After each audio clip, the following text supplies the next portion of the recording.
सवारी हमारी सवारी चली है बारिश की शेयर करने के लिए। हेलो हाय करो तो फूल વરસાદમાં આપણે આવી ગયા છે પાણીપુરી ખાવા આયરા પાણીપુરી વાળા ભાઈ આયરા આપણે પૂગી ગયા છે આ બાજુ તો લાવો બોલો બોલો રેડી તો અહીંયા ચાલી રહી છે એક ઓફર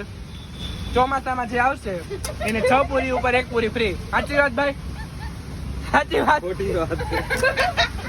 એ સ્પેશિયલ ગેસ્ટ આટો એટલે કે અમને અમારી હાટો જ ચલાવો અમારી હાટો જ છે તમારે બધા હાટો નથી નામ લઈને આવશો ને તો આવશો ઓકે હવે મસાલા પૂરી આવી ગઈ ને હવે આપણે આપું છું પણ આવી ગયા આપણે ત્યાં તો લાઈવ છીએ આપણે બોલો તમે કાંઈ તમે